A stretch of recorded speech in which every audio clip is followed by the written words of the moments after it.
Greetings everyone. I am Srishti B. Kashyap and I welcome to today's seminar. This topic is hydrogen production from biogas. Also, I would like to thank Dr. Haribabu sir for guiding us in presenting professional seminars. So let us go through what we are about to learn today.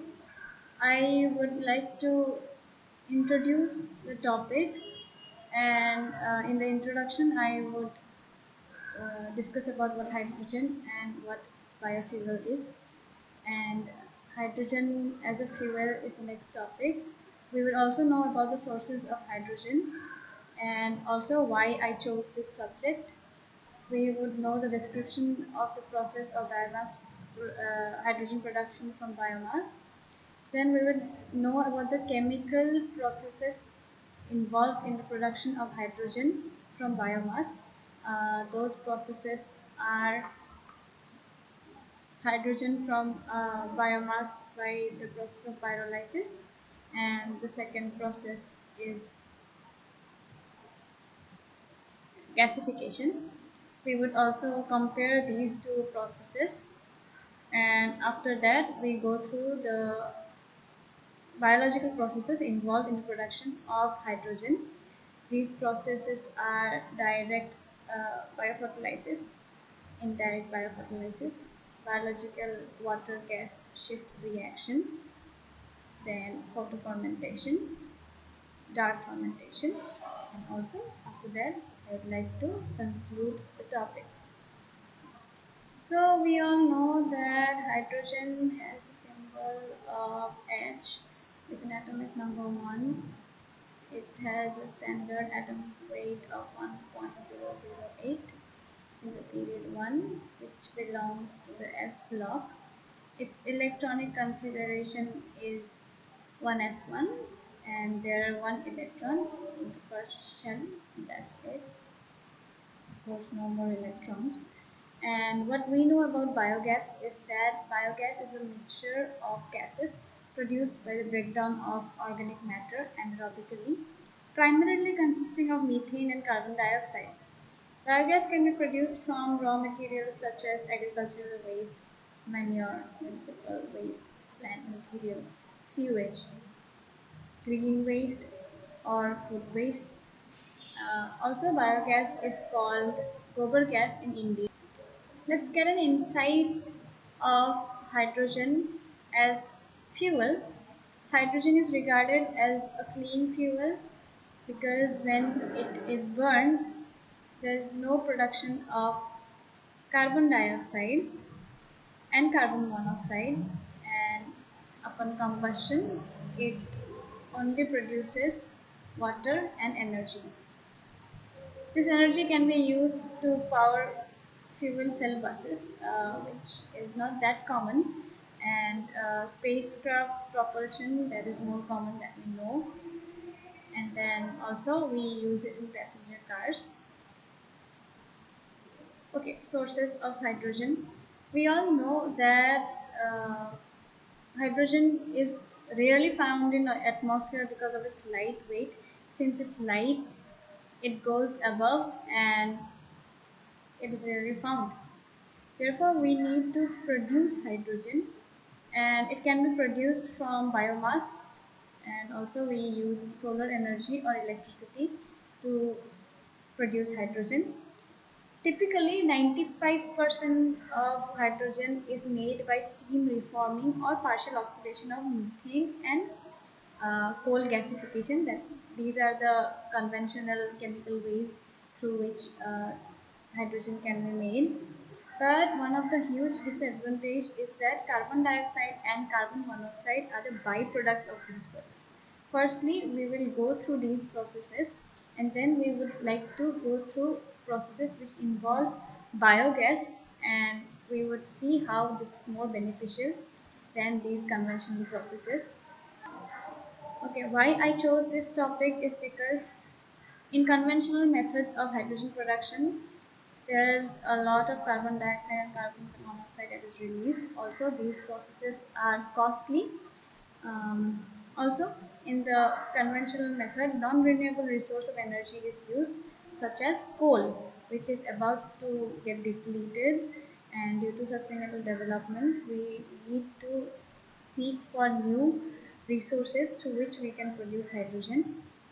Also, use of biogas ensures reuse of waste to produce new material such as hydrogen gas.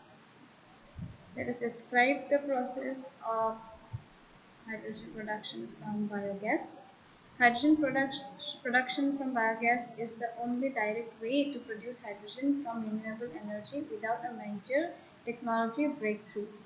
The technology that is used for this process is not very high, so it's easier comparatively. And glycerol is one of the examples of biomass which can be utilized for producing hydrogen. The process opens opportunities to combine biofuel and hydrogen production by using crude glycerol, the byproduct from biodiesel production, as feedstock for hydrogen production. This picture describes the sources of biomass. First is forestry crops and residues. We also have agricultural crops and residues, sewage, municipal solid waste, animal residues, industrial residues. These are the sources. Coming to the conventional method of hydrogen production from biomass, that is the pyrolysis process. In this process, biomass is heated without the presence of oxygen. That is why it is called pyrolysis. And we get hydrogen gas, carbon monoxide, and methane, as well as some other products.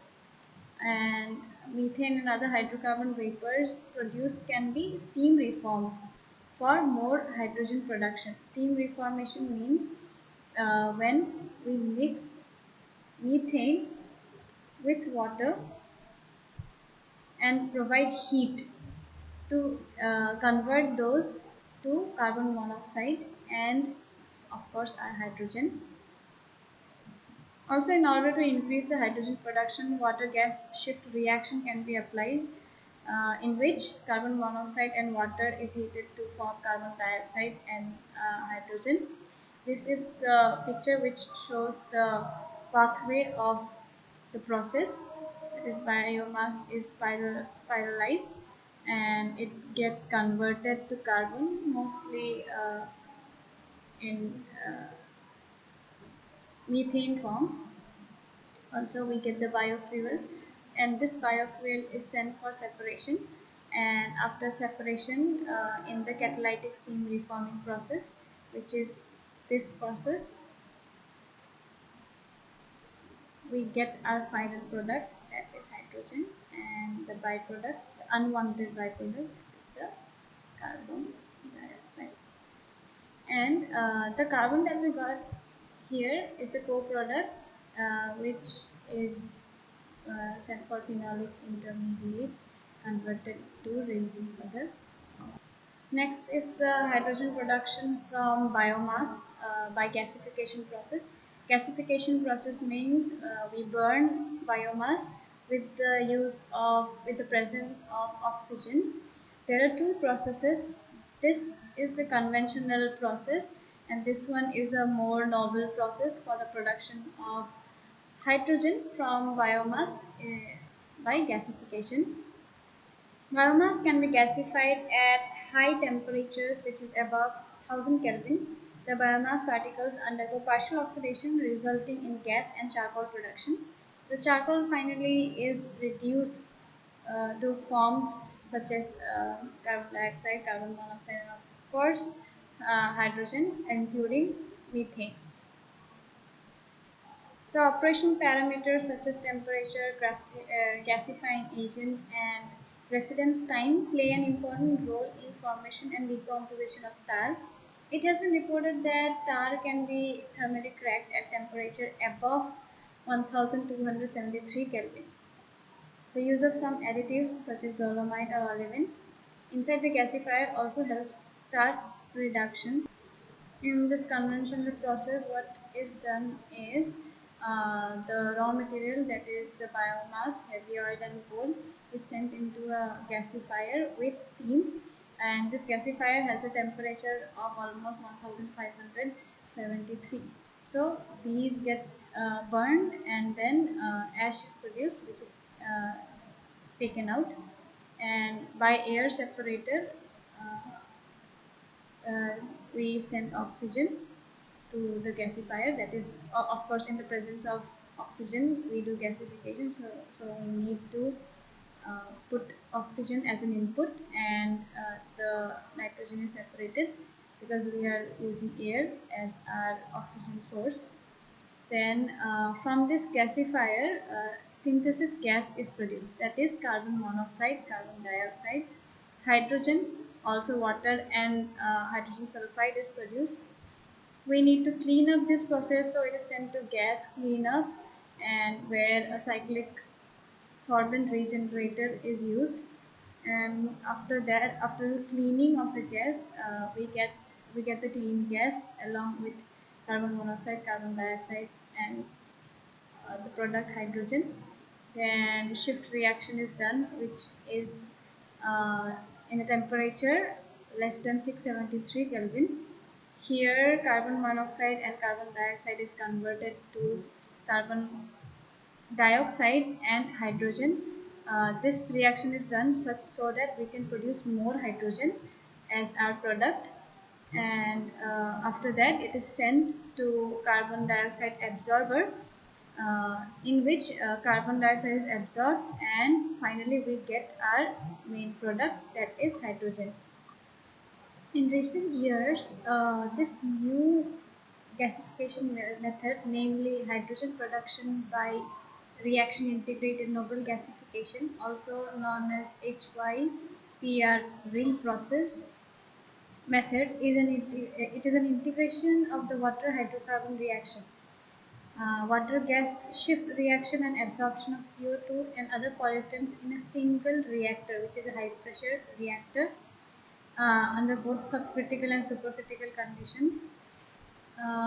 This reaction is exothermic, and high yield of hydrogen can be achieved at relatively low temperature. The temperature used is 923 Kelvin, and as compared to the conventional gasification, the HYPR ring process can be conducted in much simpler manner, as the reaction for hydrogen production and gas separation are carried out in one single reactor at a lower temperature. Now let's compare the pyrolysis and the gasification process for production of hydrogen. Unlike pyrolysis, gasification process is carried out in the presence of oxygen, that we have already seen. And besides, gasification aims to produce gaseous products, while in pyrolysis we get bio-oils and charcoal as our byproduct.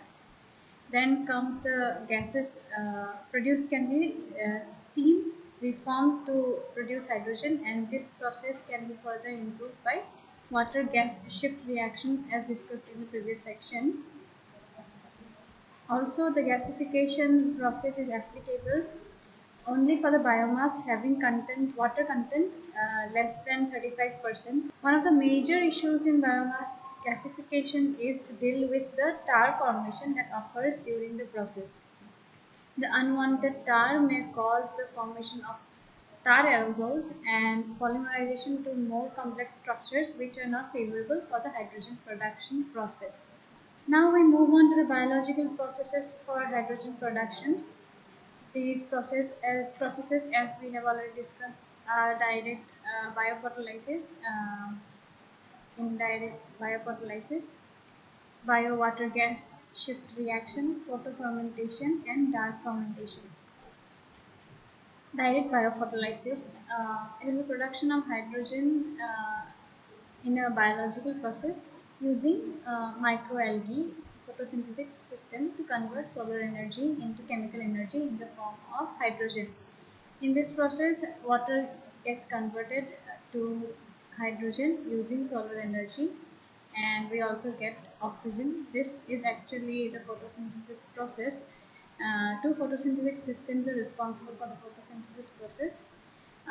Number one is the photosystem 1, and number 2 is the photosystem 2.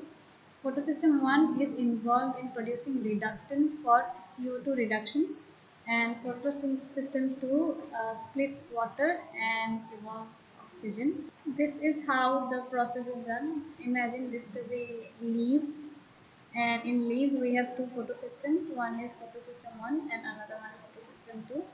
The leaves get water and solar energy, and these systems convert water to oxygen and also hydrogen.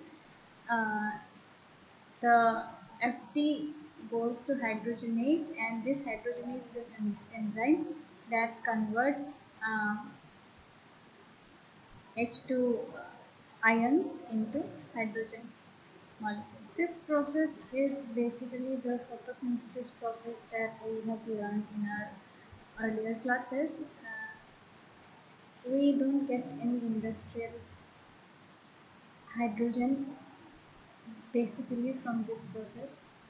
Now coming to indirect biophotolysis, the concept of indirect biophotolysis involves the following four steps. First is the biomass production by photosynthesis. Second is biomass concentration. Third is aerobic dark fermentation yielding 4 moles of hydrogen per moles of glucose in the algae cell, along with 2 moles of acetates. And in the fourth step, we convert 2 moles of acetates into hydrogen.